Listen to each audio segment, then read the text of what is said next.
para ulama-ulama ahlul fuqaha, ulama-ulama kita di bidang ahli syariat, mereka mengatakan bahwa semua solat sunnah paling afdol, paling baik dikerjakan di dalam rumah. Sebab Rasulullah sallallahu alaihi wasallam bersabda, la taj'alu buyutakum kuburan. Janganlah kalian jadikan rumahmu kuburan. Artinya rumah kita pun perlu disolati, toko kita perlu disolati, tempat tinggal kita perlu disolati, gudang tempat penyimpanan barang kita perlu disolati.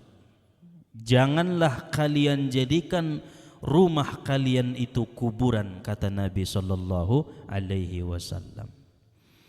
Maka semua solat-solat sunnah itu lebih afdal, lebih baik dikerjakan di dalam rumah, illa tis'atan, kecuali 9 solat.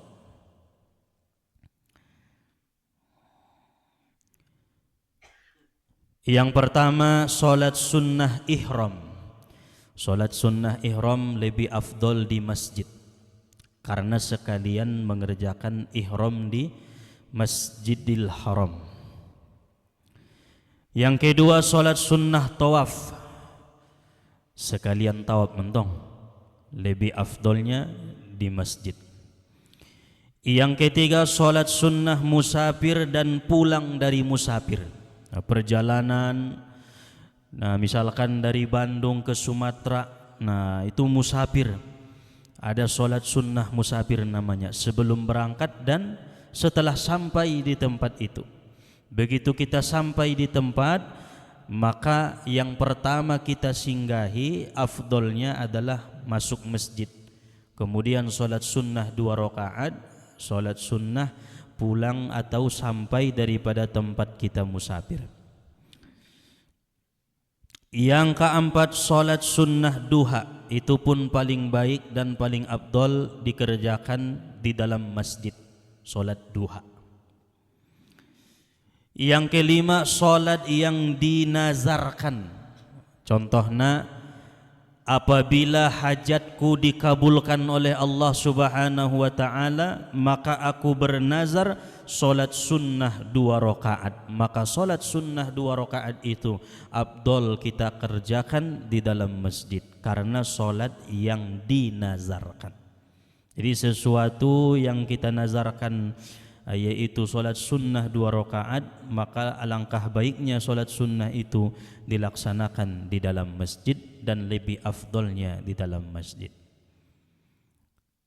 Dan nazar ini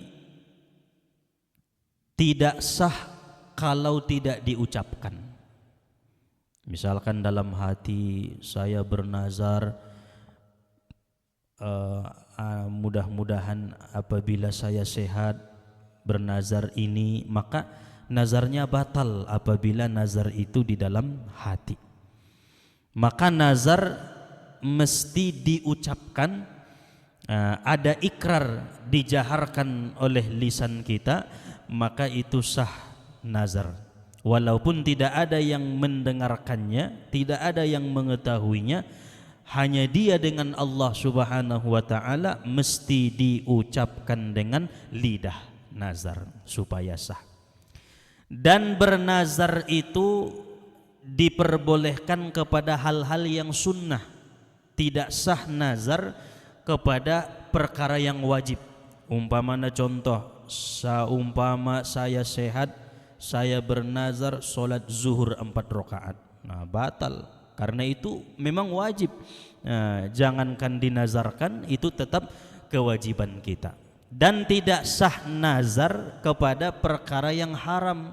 Atulantong bernazar tuna haram. Begitu juga bernazar kepada sesuatu yang mubah. Ahaduna mubahon, contoh pala sehat tahu martambo mangan tulunoli ninya. bernazar. Tidak sah. Tetapi yang sah itu nazar adalah sesuatu perkara yang disunnahkan, yang mendapatkan pahala, ganjaran pahala bagi orang-orang yang melakukannya. Apabila ia nazarkan sesuatu yang sunnah, maka sudah menjadi wajib hukumnya. Umpamana misalkan orang sehat, ya Allah pala sehat tokinai bernazar ziarah kubur. Ziarah kubur kan sunnah, jadi wajib mai dikerjakan karena sudah dinazarkan.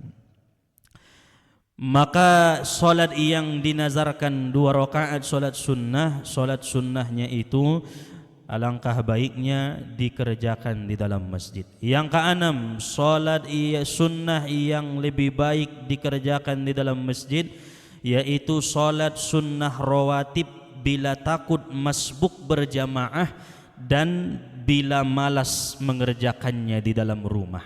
Contoh, andai kata naron pala ibaga sausumbayang qobaliyahna masbuk menuntar lambat berjamaah, maka abdol di masjid supaya langsung berjamaah. Andai kata umpama ibagas malosok dabo sumbayang qobaliyah, sumbayang ba'diyah, umpama setelah solat maghrib pulang ke rumah nanti sumbayang sunnah ba'diyah na ibagas doma, malas untuk menghindari solat sunnah lah ba'diyah di dalam masjid. Itu abdol karena khawatir nanti apabila di dalam rumah tidak jadi dikerjakan solat sunnah rawatibnya. Yang ketujuh, solat sunnah Jumat abdolnya di dalam masjid. Yang kedelapan, solat sunnah tahiyatul masjid abdolnya di dalam masjid, dan tidak ada solat tahiyatul masjid di luar masjid. Yang kesembilan, solat qobaliyah maghrib. Mohon jarang duit amal konon. Sebagian adong yang mengamalkan qobaliyah maghrib itu afdolnya di dalam masjid. Itu 9 perkara itu adalah solat-solat sunnah yang lebih baik dikerjakan di dalam masjid. Lain daripada yang 9 itu, maka afdolnya semua solat-solat sunnah dilaksanakan di dalam rumah. Itu afdolnya untuk menjaga agar supaya tidak ada riya di dalam solat, tidak ada ujub di dalam solat, dan rumah kita pun, tempat tinggal kita pun itu perlu disolati. Jangan jadikan rumah kalian, kata Nabi, seperti kuburan. Artinya jarang disolati, jarang dijadikan tempat untuk beribadah kepada Allah Subhanahu wa ta'ala.